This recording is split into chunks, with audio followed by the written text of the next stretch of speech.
Welcome back to the Brian Crombie Radio Hour. I wanted to close the conversation on the Canadian economy with a couple of thoughts of my own, if I could. I do think that we are in a precarious situation right now. I think that Donald Trump, his threat on tariffs, his threat on migration, which I think has a huge potentially negative impact on Canada, from migrants, moving even before he enacts anything voluntarily to try to exit the United States by coming to Canada rather than getting deported elsewhere in the world. I think that his demands that we get up to 2% GDP spending on defense, which frankly I agree with, but it's going to have a huge impact on our on our economy and our deficit. Um, I think, and that's just three, and we could go on. I think have some major impacts on Canada. And I think you take a look at the Canadian situation. Um, we've got a productivity challenge, we've got a prosperity challenge, we've got a median income not growing in real terms challenge that all need to be addressed. That said, you take a look at where people want to live. Canada still is the top of the most livable cities, most livable countries assessment. You take a look at the UK, who's gone through several changes of government, disastrous fiscal policy, financial situation, trade policy with Brexit and government changes.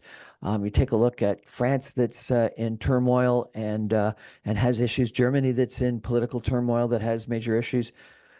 Not wanting to say that that makes us good by comparison, but it doesn't make us so terrible that everything is Justin Trudeau's fault. Um, Other places have got it pretty bad as well. I do think that we collectively, and certainly the political leaders collectively, have to be thinking about Canada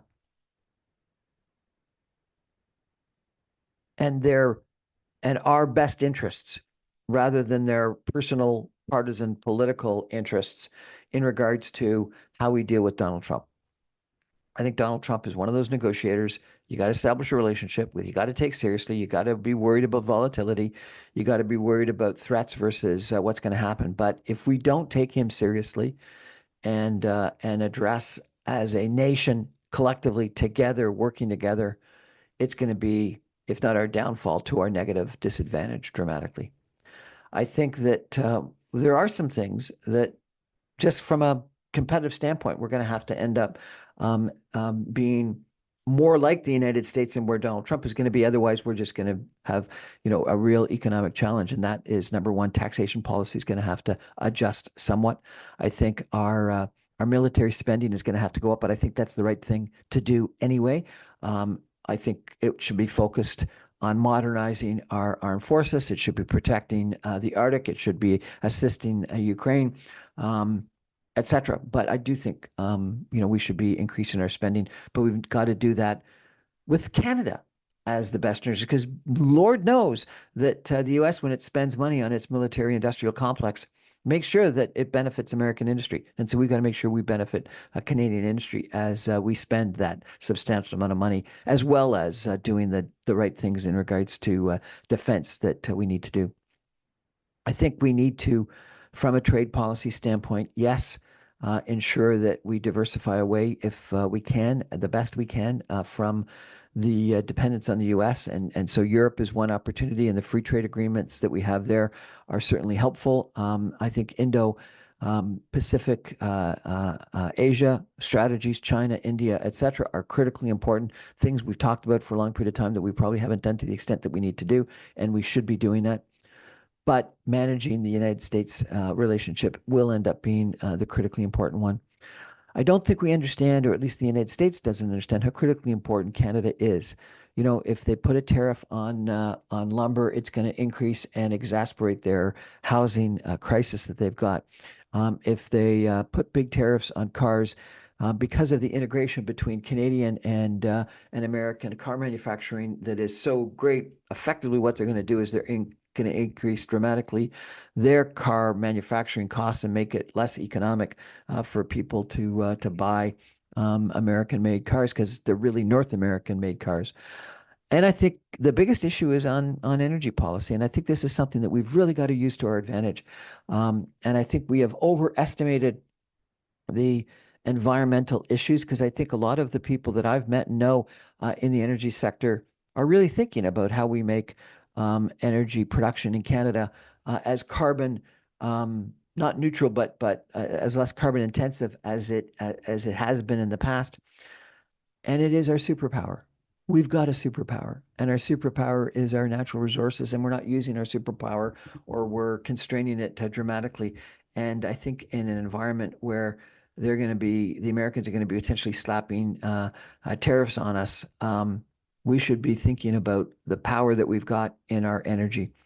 I think we should be unleashing an export-led strategy from a natural resources standpoint, whether it be liquefied natural gas and pipelines that take our natural gas to the West Coast. And I'd love to see a business case for taking it to the East Coast, building an LNG plant and shipping LNG to Europe, but also a strategy of dramatically increasing our production in Western Canada in as clean a way as possible, and shipping it to Asia, to the United States, to Europe, such that they are less reliant on coal, and thinking about climate change from an environmental standpoint, from a global standpoint, rather than from a national standpoint, which I think has been too much of the focus.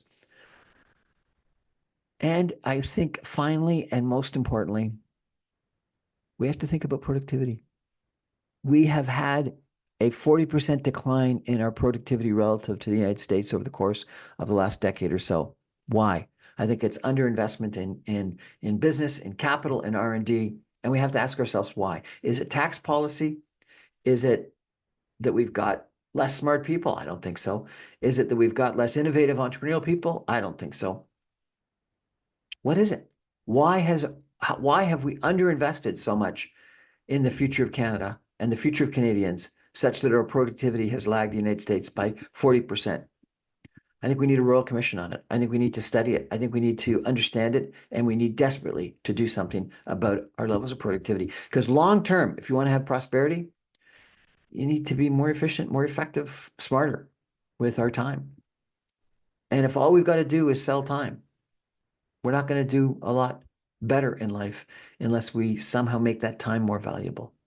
And I think that's our biggest issue. And I think that where we are from an economic standpoint right now in Canada needs the type of attention that we had during the pandemic. And maybe an even better example would be the time and attention it took in the 1990s when we had this peso Canadian crisis, and Jean Chrétien and Paul Martin really attacked the Canadian economy and understood the Canadian economy in a beneficial way that really changed the whole trajectory of where Canada was going over the course of about 2 years. And that was done primarily by slashing the deficit and slashing services, I think. But that's not just the way that we can do it today. We've got to think more holistically about how we improve our competitiveness globally, improve our national security economically, and improve our productivity. Thanks. That's Brian Crombie for the Brian Crombie Radio Hour. Good night, everybody.